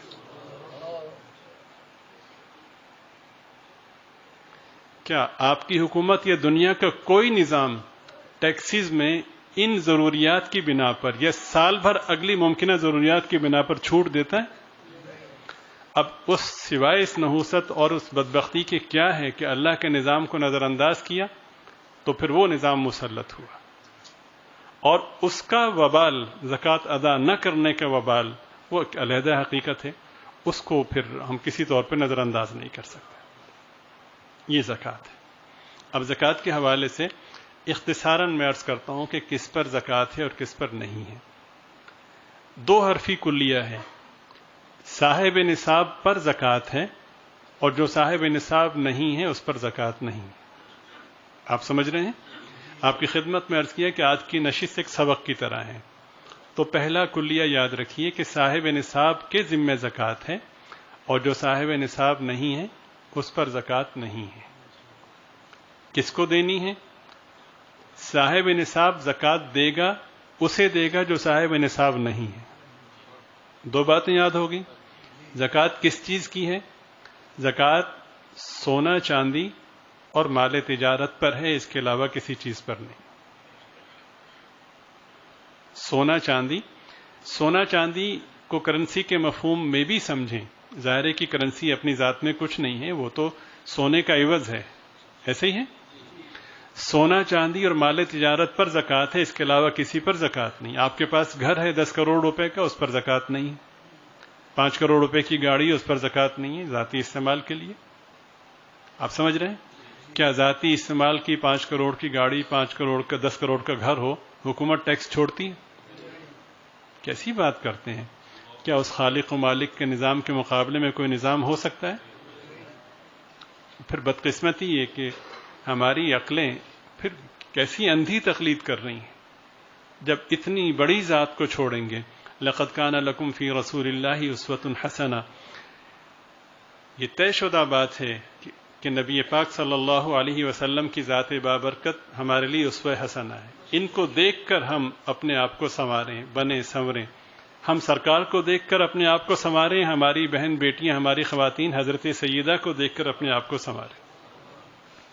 اتنا بڑا پیمانہ اللہ پاک نے ہمیں عطا فرمایا، جب ہم نے وہ چھوڑا تو پھر اس کی سزا ہمیں یہ ملی کہ آج بدقسمتی کی انتہا ہے کہ ہم اور ہماری بہن بیٹیاں اپنے آپ کو سنوارنے کے لیے اداکاروں کو پیمانہ اور معیار بناتے ہیں۔ بدقسمتی کی انتہا ہے کہ ناموں کا انتخاب بھی اداکاروں کے ناموں پر کیا جاتا ہے۔ جب حضرات صحابہ کے ناموں کو دیکھ کر یا انبیاء کے ناموں کو دیکھ کر جب انتخاب کریں گے تو خیر کی امید تو ہوگی، اگر آپ نے اچھی تربیت کی تو برکات بھی ہوں گی۔ جب اتنی گراوٹ پیدا ہو جائے گی کہ ناموں کے انتخاب کے لیے، وضاقتہ کے تعین کے لیے جب ہم اداکاروں کو اپنا معیار بنائیں گے تو پھر اس کے بعد کیا رہ جاتا ہے؟ مثلا شو بزنس کے حوالے سے ایک قدر مشترک ہے کہ دائرہ شو بزنس میں حیا کا تصور نہیں ہے، ایسا ہے؟ ایسا ہے؟ تو اس کا مطلب ہے کہ آپ اپنے بچوں کے لیے، بیٹیوں کے لیے، ان کی یوں سمجھے کہ اگلے منظر نامے میں ان کو جو خطوط بتا رہے ہیں وہ ان افراد کے بتا رہے ہیں کہ جن کے یہاں حیا کا تصور ہی نہیں ہے۔ لا الہ الا اللہ۔ اتنے پاکیزہ آئینے کو چھوڑنے کا وبال تو پھر یہ ہونا ہی تھا۔ اللہ تعالی ہم سب کو معاف فرمائے۔ سونا چاندی اور مال تجارت پر زکوٰۃ ہے، اس کے علاوہ کسی چیز پر زکوٰۃ نہیں۔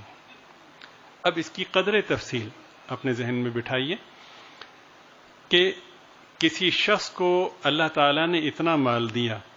دیکھیے سونے چاندی یہ 2 نصاب ان کے ہیں۔ 7.5 تولہ سونا کسی کے پاس ہو تو وہ صاحب نصاب کہلاتا ہے، یا کسی کے پاس 52.5 تولہ چاندی ہو تو وہ صاحب نصاب کہلاتا ہے. 7.5 تولہ سونا یا اس کے برابر پیسے ہوں تو شریف پڑھیے.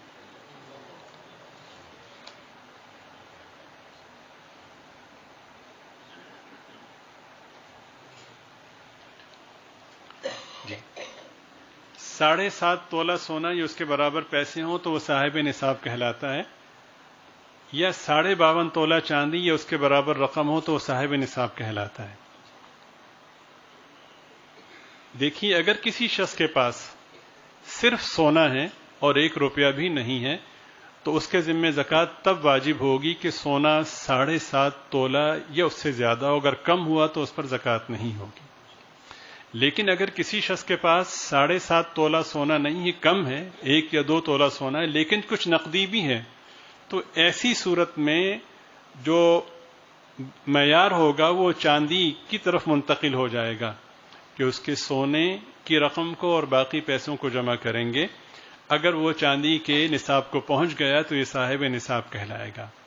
آج کی قیمت کے اعتبار سے 1,22,512 روپے 52.5 تولہ چاندی کی قیمت ہے. اس کا مطلب یہ ہوا کہ اگر کسی شخص کے پاس 1,22,512 روپے سے کم رقم ہے تو اس پر زکوٰۃ ہے ہی نہیں. اب اس کے پاس 1,22,512 روپے یا اس سے زیادہ رقم ہے، اس پر زکوٰۃ ہے لیکن فوری طور پر نہیں ہے. جس دن اس کے پاس اتنی رقم آئی، چاہے وہ تجارت کے ذریعے سے آئی ہو، محنت مزدوری کے ذریعے سے آئی ہو، یا کسی کے ہبے کی صورت میں ہو یا وراثت کی صورت میں، جس دن اس کے پاس وہ رقم آئی اس دن سے اس کا سال شروع ہو جائے گا. آج کیا تاریخ ہے؟ لیکن عربی تاریخ کا اعتبار کرنا ہے. یاد رکھیے کہ جو سال پورا ہوتا ہے، جو معیار ہے وہ عربی تاریخ کے اعتبار سے ہے. اگر انگریزی تاریخ کو بنیاد بنا کر زکوٰۃ دیں گے تو 36 سال بعد 1 سال کی زکوٰۃ ناقص رہ جائے گی. تو اس لیے عربی جو تاریخ ہے اس کا اعتبار کریں. تو آج کی تاریخ میں کسی شخص کے پاس اگر 1,22,512 روپے یا اس سے زیادہ رقم آئی تو اگلے سال آج کی تاریخ جب آئے گی تو اس کے ذمے زکوٰۃ ادا کرنا فرض ہوگی. آپ سمجھ رہے ہیں؟ اچھا، اب یہاں پہ ایک چھوٹی سی بات سمجھنے کی ہے جس میں بہت سے لوگ کنفیوز ہو جاتے ہیں. میں سمجھتا ہوں کہ وہ اس میں کنفیوز ہونے کی ضرورت نہیں ہے. آپ کے پاس ہم ذرا تھوڑا سادہ زبان استعمال کر لیتے ہیں کہ 1.25 لاکھ روپے آپ کے پاس آج آئے تو آپ نے اس سے تجارت کی تو آپ کو نفع ہوا اور وہ 1.5 لاکھ ہو گئے. آپ نے مزید کچھ چیز خریدی، نفع مزید ہوا، وہ 1.25 ہو گئے، 2 ہو گئے. 6 ماہ بعد صورتحال یہ تھی کہ بڑھتے بڑھتے 5 لاکھ روپے ہو گئے اور اسی طرح سلسلہ بڑھتا رہا. 8 ماہ بعد یہ ہوا کہ اس میں جو 7 لاکھ روپے بنے تھے اس میں تھوڑا سا خسارہ ہوا، دوبارہ آپ 5 لاکھ پہ آ گئے. پھر کوئی اچھا سودا ہوا، پھر آپ کی رقم بڑھ گئی. یہ درمیان میں جو اونچ نیچ ہے، اگر یہ اس لائن کے اوپر ہے جو 1,22,512 روپے کے حوالے سے ہم نے متعین کی تھی، اس سے اوپر کی جو اونچ نیچ ہے اس کا اعتبار نہیں ہوگا. سال کی تکمیل پر جو ٹوٹل ہوگا اس کی زکوٰۃ دینا ہوگی. سمجھ گئے؟ اچھا، آپ مزید بہتر انداز میں ایک دوسرے زاویے سے سمجھیں گے. دیکھیے، ایک آدمی کے پاس 1 کروڑ روپے ہیں اور آج کی تاریخ میں اسے ملے، وراثت کے ذریعے ملے، تو اس کا سال شروع ہوا اور وہ اگلے سال پورا ہونے سے 1 دن پہلے اس کے پاس 1.5 کروڑ روپے تھے. 1 دن بعد اس کا سال پورا ہونا تھا. اس نے 1 دن پہلے 1,40,00,000 روپے کی پراپرٹی خرید لی اپنے استعمال کے لیے. کتنی پراپرٹی؟ 1.5 کروڑ میں سے 1,40,00,000 کی پراپرٹی خریدی اور 1 دن پہلے خریدی، یا یوں سمجھیں کہ تاریخ بدلنے سے 5 منٹ پہلے خریدی. 5 منٹ بعد اس پر 1.5 کروڑ کی زکوٰۃ ہونا تھی. 1,40,00,000 کی پراپرٹی خریدی. اللہ پاک فرماتے ہیں کہ 1,40,00,000 کی زکوٰۃ معاف، 10 لاکھ کی زکوٰۃ آپ کو دینا ہو. نہیں سمجھے؟ اب پھر ہم دوبارہ پہلے کلیے کو سمجھنے کی کوشش کرتے ہیں. ایک آدمی کے پاس 1 کروڑ روپے تھے اور وہ سال بھر اس نے تجارت کی. 1.5 کروڑ ہوئے، 2 کروڑ ہوئے، 3 کروڑ ہوئے، پھر کم ہوئے، پھر کچھ زیادہ ہوئے. اب اگلے سال اسی تاریخ کو اس کے پاس جو ٹوٹل رقم ہے فرض کریں 2.5 کروڑ روپے ہیں. تو بہت سے لوگ اعتراض کرتے ہیں کہ 1 کروڑ پہ سال نہیں، 1 کروڑ پہ سال گزرا، باقی تو درمیان میں آئے تھے. اللہ کے بندو، اللہ کا شکر ادا نہیں کرتے کہ اللہ نے 1 کروڑ سے 2.5 کروڑ کر دی. جی تو تمہیں تو یہ پوچھنا چاہیے کہ زکوٰۃ سے بڑھ کے بھی کچھ دینا ہے تو دوں، تاکہ میرا رب مجھ سے راضی ہو اور زیادہ عطا کرے. اچھا یہاں پر تو پوچھ لیا کہ باقی پہ سال نہیں گزرا، اس پر نہیں پوچھا کہ 5 منٹ پہلے جو 1,40,00,000 کی خریداری کی تھی جس پہ تقریباً سال گزر گیا تھا، تم نے اپنی ضرورت پوری کی تو اللہ نے تو نہیں کہا. سمجھ رہے ہیں میری بات؟ تو یہ بات ذہن میں رکھیے کہ اگر نصاب کی جو لائن ہے، آپ کا جو عدد ہے، آپ کا جو رقم کا جو فگر ہے، اس کے اوپر رہا پورا سال اور اس میں کمی بیشی ہوتی رہی، اس کمی بیشی کا اعتبار نہیں ہے. سال کی تکمیل پر جو ٹوٹل ہوگا اس کی زکوٰۃ دینا ہوگا. ہاں اگر سال کے درمیان میں کہیں اتنی کمی آئی کہ نصاب سے آپ نیچے آ گئے تو آپ کے ذمے سے زکوٰۃ ساقط ہو گئی. جب دوبارہ اتنی رقم ہوگی جس تاریخ کو ہوگی، اس تاریخ سے آپ کا سال دوبارہ شروع ہوگا. آپ سمجھ گئے؟ جی. اس میں یہ بات ذہن میں رکھیں کہ ضرورت کی استعمال کی جو چیزیں ہیں کتنی ہی قیمتی کیوں نہ ہوں، ان پر زکوٰۃ نہیں ہے. ضرورت کے استعمال کے حوالے سے جو پراپرٹیز ہیں، رہائش کے لیے ہوں یا کرائے کے لیے ہوں، ان پر زکوٰۃ نہیں ہے. چاہے وہ ان کی لاکھوں کی آمدن ہو، ان پراپرٹیز پر زکوٰۃ نہیں. آپ نے بہت سے گھر بنائے، پلازا بنایا، ہوٹل بنایا، تو اس کی مالیت پر زکوٰۃ نہیں ہے. اس کی جو آمدن ہے سال کے بعد جو بھی آپ کی ٹوٹل رقم ہوگی اس میں شامل، اگر وہ اس وقت تک ہے اور آپ نے استعمال نہیں کی تو اس پر زکوٰۃ ہوگی، سب معاف. البتہ تجارت کی نیت سے اگر آپ نے کوئی چیز لی ہے، چاہے وہ کروڑ کی ہو چاہے وہ 1000 کی ہو، وہ مجموعے میں شامل ہو کر وہ اس پر زکوٰۃ لازم ہوگی. آپ نے ذاتی استعمال کے لیے مرسیڈیز رکھی ہے، اس پر زکوٰۃ نہیں ہے. آپ نے تجارت کے لیے شو روم پر ویگنار رکھی ہے، اس پر زکوٰۃ ہوگی. یا گھر میں رکھی تجارت کے لیے کہ اچھے داموں بیچ دوں گا تو اس پر زکوٰۃ ہوگی. اس کلیے کو ذہن میں رکھیں. البتہ سونا، چاندی اور کرنسی، یہ 3 چیزیں ایسی ہیں، اصل میں کرنسی تو سونے ہی کا نام ہے. یہ 3 چیزیں ایسی ہیں کہ تجارت میں استعمال ہوں یا نہ ہوں، آپ کے پاس پڑی ہوئی ہیں اور آپ صاحب نصاب ہیں، تو تجارت کے حوالے سے ہو یا بغیر تجارت کے، ان پر ہر صورت میں زکوٰۃ واجب ہوگی. آپ سمجھ رہے ہیں؟ جی. یہ بات ذہن میں رکھیں. میرے خیال میں خاکہ ذہن میں آ گیا ہوگا. اب دوسری بات بڑی اہم ہے کہ جب آپ زکوٰۃ دے رہے ہیں تو آپ پر لازم ہے کہ آپ زکوٰۃ کی نیت کریں. آپ نے زکوٰۃ دی اور ضرورت مند کو تلاش کر کے دی، لیکن نیت کرنا بھول گئے تو آپ کی زکوٰۃ ادا نہیں ہوئی، دوبارہ آپ کو زکوٰۃ دینا ہوگی. آپ نے بہت ہی پاکیزہ تصور کے ساتھ یہ کہا کہ جی اللہ کے راستے میں دے رہا ہوں، اور بہت ہی آپ کے عمدہ جذبات تھے، وہ جذبات قابل قدر ہیں، وہ جو خرچ کر رہے ہیں وہ قابل اثر ہے، اس میں شک نہیں ہے. لیکن چونکہ نیت آپ کی زکوٰۃ کی نہیں تھی، زکوٰۃ ادا نہیں ہوگی. آپ کتنے ہی اخلاص سے تہجد کیوں نہ پڑھیں، اس تہجد سے آپ کی فجر ادا نہیں ہوگی. نیت آپ کو کرنی ہے. اب نیت کے حوالے سے 2 طرح کی سہولت ہے.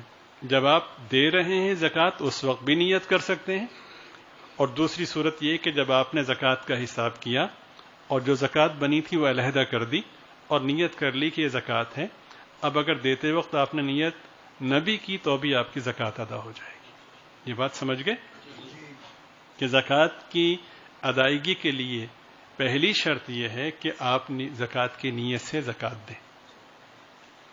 دوسری شرط یہ ہے کہ آپ جو زکوٰۃ دے رہے ہیں نیت بھی زکوٰۃ کی کر لی، لیکن شرط یہ ہے کہ آپ مصرف میں زکوٰۃ دیں. اگر آپ نے مصرف میں زکوٰۃ نہیں دی تو کتنی ہی اچھی اور کتنے ہی پاکیزہ جذبات کیوں نہ ہو، آپ کی زکوٰۃ ادا نہیں ہوگی۔ مطلب یہ کہ آپ نے ایسے شخص کو زکوٰۃ دی جو زکوٰۃ کا مستحق نہیں تھا، یہ ایسی جگہ پر زکوٰۃ دی کہ لوگ کہتے ہیں یہاں زکوٰۃ دیں لیکن نہیں لگتی۔ مثلا لوگ کہتے ہیں کہ ہم نے ہاسپٹل تعمیر کرنا ہے، آپ اس کے لیے زکوٰۃ دیں، تو ہاسپٹل کی تعمیر میں زکوٰۃ نہیں لگتی۔ اب آپ یہ کہیں گے مولوی صاحب یہ تو آپ ہماری مخالفت کر رہے ہیں، میں آگے چلتا ہوں، مسجد کی تعمیر میں بھی زکوٰۃ نہیں لگتی۔ اب تسلی ہے؟ مدرسے کی تعمیر میں زکوٰۃ نہیں لگتی، خانقاہ کی تعمیر میں زکوٰۃ نہیں لگتی، پھر کہاں لگتی ہے؟ کلیہ سمجھیں کہ مستحق کی ملکیت میں جب زکوٰۃ پہنچتی ہے تو تب زکوٰۃ ادا ہوتی ہے۔ ہاسپٹل کی جو بلڈنگ ہے وہ کسی مستحق کی ملکیت نہیں ہے، جو اس کے انسٹرومنٹ ہیں اور اس کے جو جیسا کہ اپنا ایمبولینس ہیں، دوسری تیسری چیزیں، یہ غرباء کی ضرورت مندوں کی ملکیت نہیں ہے، ان کی خریداری میں زکوٰۃ کے پیسے نہیں لگتے۔ البتہ ہاسپٹل میں زکوٰۃ دینے کی ایک شکل ہے، وہ یہ ہے کہ کوئی ضرورت مند بیمار ہو، آپ زکوٰۃ کی رقم سے اس کا علاج کروا سکتے ہیں۔ اس کی دو صورتیں ہیں، ایک صورت تو یہ ہے کہ دوائیاں وغیرہ اس کو فراہم کر دیں، اور دوسری صورت یہ ہے کہ آپ انتظامیہ سے بات کر لیں کہ اس کا جتنا بھی خرچہ آپ نوٹ کر لیں، میں بعد میں آپ کو ادا کر دوں گا۔ اس طرح سے آپ ہاسپٹل میں دے سکتے ہیں۔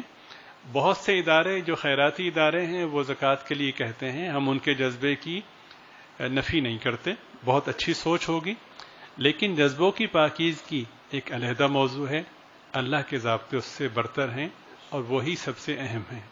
اللہ تعالیٰ مجھے آپ کو ہم سب کو سمجھنے کی توفیق عطا فرمائے۔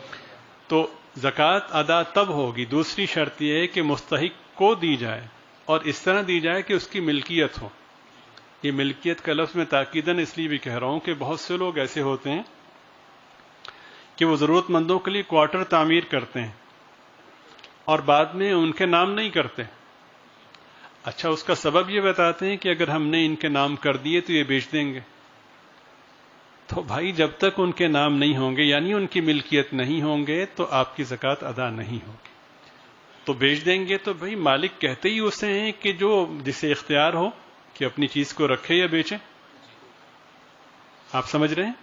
البتہ اہل علم کی مشاورت سے اگر آپ ایسی تدبیر اختیار کرنا چاہیں کہ سربراہ خانہ یا صاحب خانہ کے بارے میں اندیشہ ہو کہ یہ نشے میں یا دیگر اس میں ان چیزوں کا عادی ہے، تو مکان بیچ کے وہاں اڑا دے گا اور بچے اور گھر والے پھر دوبارہ پریشانی کا شکار ہو جائیں گے، تو کوئی ایسی تدبیر اختیار کر سکتے ہیں کہ یا تو خاتون کے نام لگا دیں یا بچوں کے نام لگا دیں، یا اگر اس کے نام لگایا ہے تو کوئی ایسی صورت ہو کہ 10 سال یا 20 سال تک، یا یہ کہ اس کو بیچ نہیں سکتا، ملکیت اسی کی ہے، تو اس میں گنجائش کی شکل بن سکتی ہے۔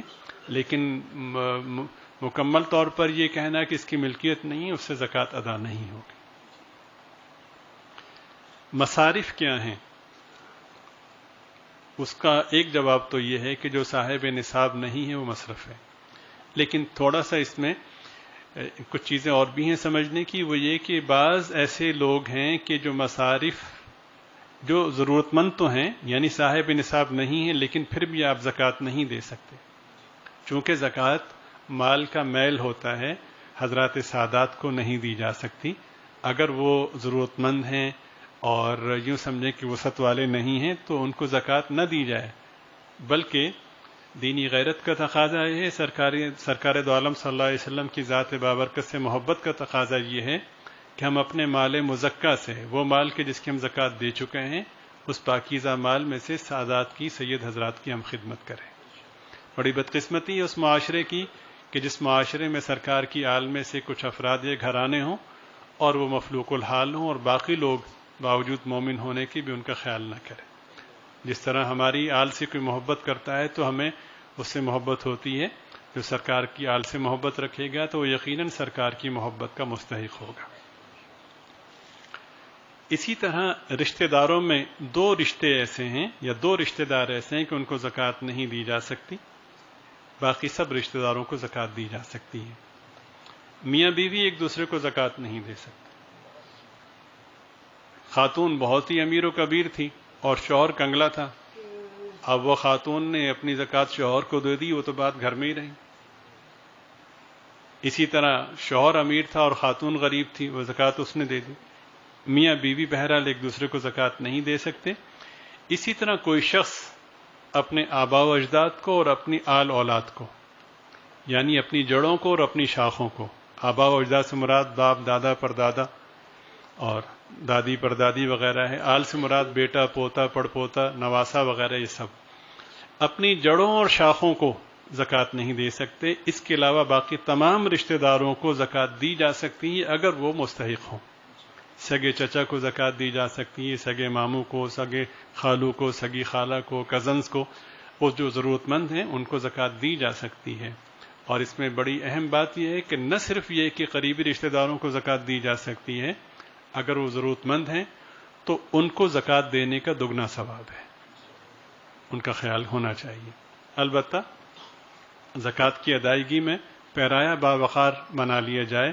ظاہر ہے کہ عزت نفس جو ہے وہ مجروح ہوتی ہے، تو جو زکوٰۃ آپ دینا چاہ رہے ہیں اس میں کچھ پیسے، مثلا 1,00,000 روپے آپ کسی رشتہ دار کو زکوٰۃ دینا چاہ رہے ہیں اور وہ ضرورت مند ہے، تو اس میں 100 روپے آپ ہدیے کی نیت سے ملائیں اور ان سے کہیں کہ یہ آپ کا ہدیہ ہے، اور نیت وہ 100 روپے کی ہو اور باقی میں نیت آپ کی زکوٰۃ کی ہو. یہ مقصد، یہ تدبیر صرف اس لیے ہے کہ مخاطب کی عزت نفس مجروح نہ ہو، تاکہ وہ باوقار طریقے سے آپ اس کو دیکھ سکیں اور باوقار طریقے سے وہ اس رقم کو لے سکیں.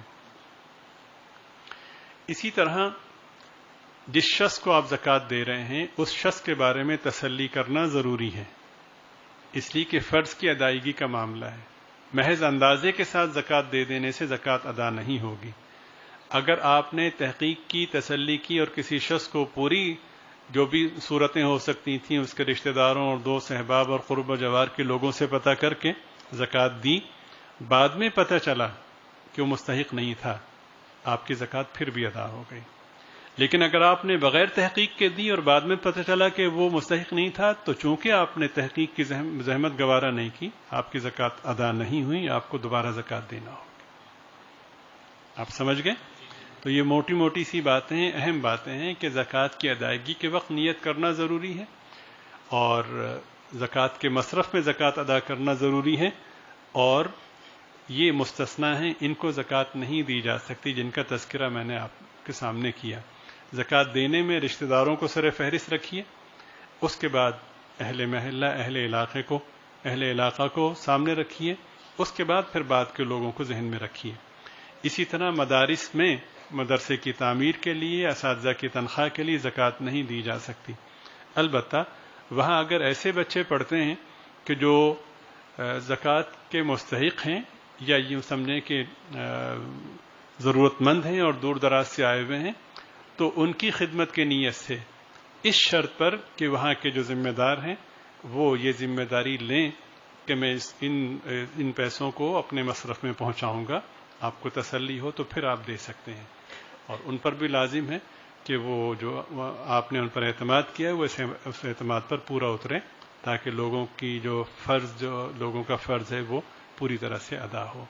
یہ چند باتیں آپ کی برکت سے ذہن میں آئیں. اللہ تعالیٰ کہنے سننے میں اخلاص نصیب فرمائے. جو کمی کوتاہی ہے وہ مجھ گناہگار کی طرف سے ہے، اور جو پاکیزہ باتیں ہیں وہ اللہ تعالیٰ کی رحمت کا نتیجہ ہے. اللہ تعالیٰ ہم سب کو نفس و شیطان کے شر سے محفوظ فرمائے. کوئی اور بات اہم رہ گئی ہو جو میرے ذہن میں نہ آئی تو بتا دیں، تاکہ اس مجلس کی وساطت سے میں عرض کر دوں. جی، ایک اہم بات یہ ہے کہ زکوٰۃ کی ادائیگی کے لیے شریعت مطہرہ نے کچھ سہولتیں بھی دی ہیں. مثلا آپ نے حساب کیا، یہ بات بھی ذہن میں رکھیں کہ آپ اپنی ملکیت کی زکوٰۃ دینے کے پابند ہیں، بیگم کی ملکیت کے زکوٰۃ دینے کے پابند نہیں ہیں. ٹھیک ہے؟ اب بیگم صاحبہ اس موقع پر یہ کہیں کہ جی میرا جو یہ 20 تولہ سونا ہے اس کی زکوٰۃ آپ دیں، تو آپ پابند نہیں ہیں. آپ کہہ سکتے ہیں کہ بھئی آپ دیں، تو وہ کہیں میرے پاس پیسے نہیں، تو بھئی اپنا سیٹ توڑ کے جیسے بھی ہے تم زکوٰۃ ادا کرو. ہاں، اگر آپ ادا کر دیتے ہیں تو یہ آپ کا احسان ہے اور حسن خلق ہے. اور مجھ گناہگار کی رائے یہ ہے کہ داخلی امور کی بقا اور بہتری کا تقاضا ہے کہ آپ کر دیا کریں. سمجھ رہے ہیں آپ؟ جی. خیر، یہ ہمارے جو دین کی جو پاکیزہ جو کیفیات ہیں ان میں گھر والوں کے ساتھ حسن خلق سر فہرست ہیں. نبی پاک صلی اللہ علیہ وسلم نے ارشاد فرمایا کہ کامل ایمان والا وہ ہے جو اپنے گھر والوں کے ساتھ حسن سلوک کرتا ہے۔ اللہ تعالی ہم سب کو اس بابرکت کلیے کو سمجھنے اور اخلاص کے ساتھ عمل کی توفیق عطا فرمائے۔ آسانی یہ ہے کہ آپ نے حساب کیا اور آپ کی زکوٰۃ 2 لاکھ روپے بنی۔ بہت سے لوگ کہتے ہیں 2 لاکھ روپے زکوٰۃ۔ بھائی 2 لاکھ زکوٰۃ کا مطلب یہ کہ اللہ نے آپ کو 80 لاکھ روپے دیے ہیں، تب 2 لاکھ بنی ہے نا۔ ہر ایک پر تو 2 لاکھ نہیں ہے، تو آپ شکر ادا کریں۔ اللہ تعالیٰ نے بیان فرمایا، جناب رسول پاک صلی اللہ علیہ وسلم نے بیان فرمایا کہ دینے والا ہاتھ لینے والے ہاتھ سے بہتر ہے، اللہ نے دینے والا بنایا ہے۔ تو آپ یہ کہیں کہ اللہ 2 لاکھ میں چاہتا ہوں 4 لاکھ زکوٰۃ دوں، 1 کروڑ زکوٰۃ دوں۔ لینے کو سلیقہ چاہیے نا، یا اللہ میری نیت ہے اگلے سال میں 1 کروڑ زکوٰۃ دوں۔ اگر قبول ہو گئے تو 40 کروڑ تو پکے ہو گئے نا۔ نہیں سمجھے میری بات؟ موت پڑتی ہے ہمیں 1 لاکھ زکوٰۃ، بے شرمی کی انتہا ہے۔ عزت، خالی ہاتھ آئے تھے اور خالی ہاتھ جاؤ گے۔ اس نے رقم دی تو شکر ادا کرو، اور کروڑ بار شکر ادا کرو کہ اس نے دینے والا بنایا، اور اربوں مرتبہ شکر ادا کرو کہ اس نے قبول کیا۔